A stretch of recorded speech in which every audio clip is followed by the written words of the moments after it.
welcome to Overdrive. I'm Shereen, Bhan. We're going to start the show with one of the oldest and most revered names in motoring history.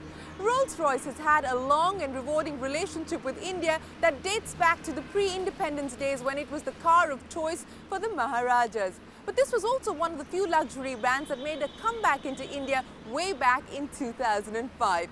Now, you've seen the Rolls Phantom on the show, but today we bring you an unusual, one-of-its-kind road test of Rolls-Royce's latest offering. Take a look. Over the last few decades, the ultimate expression of elegant, opulent and luxurious motoring has been a Rolls-Royce. The Phantom, to be specific. But a Rolls-Royce Phantom is a car to be used sparingly for very special occasions. But over this last decade, Rolls-Royce has seen an increasing demand from customers for a self-driven car to be used every day. The result, of course, is this, the Ghost, a Rolls-Royce for every occasion.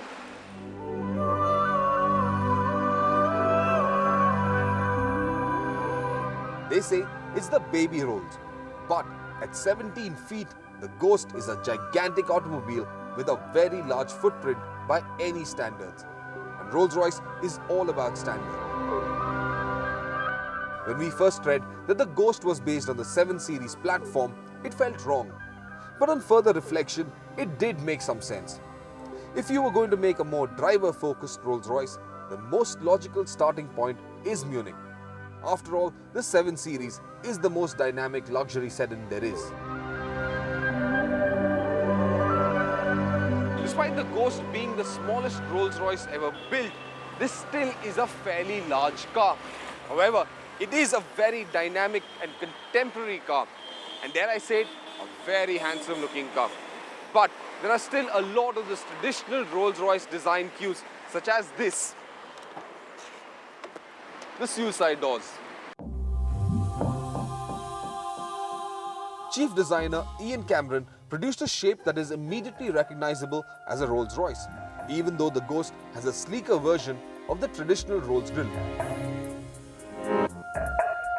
Sure, the spirit of ecstasy still resides on her perch at the nose, but when viewed in profile, the balanced proportions make the Ghost look smaller than it actually is. So how do you make a Rolls-Royce more affordable? Well, you simply borrow a lot of components from your parents' parts bin. In this case, it's BMW, and all of those components have been cleverly hidden under the skin. Sitting here inside this cabin, you just wouldn't know it. Talking of skin, all Rolls-Royce cars are infinitely customizable. So, if you want purple leather with yellow piping, it's possible. But a Rolls-Royce cabin should be all about understated elegance, and that is accomplished by the unbroken expanse of mirror finish wood, the gold rim analog clock, and those plush seats. Traditional touches like the iconic power meter remain and coexist with modern flourishes like the reskinned iDrive controller and LCD display.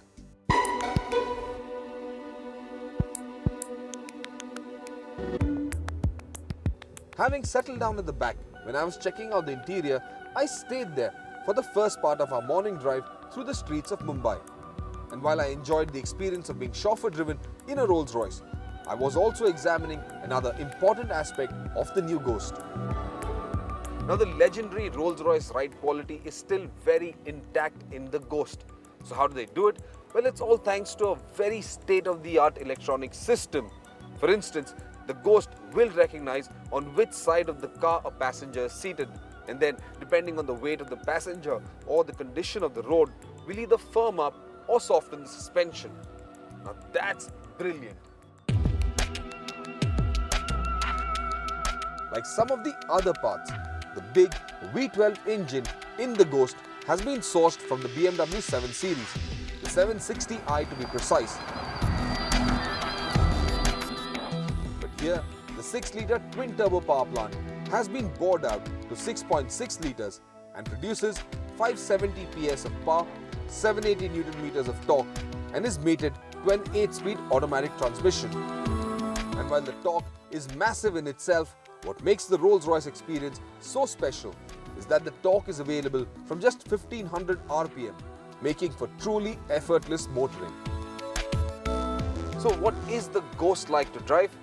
Well, it's as easy as driving a 7 Series or an S-Class. Not as flickable, mind you, and that's principally because it's got these large proportions. But then again, it's only a matter of time before you get used to those proportions. And then, this is a very manageable car to drive in the city. What I like especially on the Ghost is the steering. It's extremely light and it allows you to plant this car precisely where you want to plant it. Are performance numbers for a Rolls-Royce relevant? Not really, because this isn't a car to go fast in anywhere. Though, if you really wanted to get somewhere in a hurry, a 0 to 100 km per hour in under 5 seconds and a top speed of 250 km per hour can get you there quickly. So the Ghost is a Rolls-Royce that you can drive every day. It's very manageable, especially in Indian traffic conditions, and that's what makes this car so charming. And then, because this car is so much more affordable, so much more accessible, it's added hundreds of enthusiasts to the Rolls-Royce fold. But to me, well, I'm not really a big fan of the Ghost, principally because to me this car is a very expensive BMW. If I wanted the ultimate expression of opulence, elegance and luxury, the Phantom would still be it.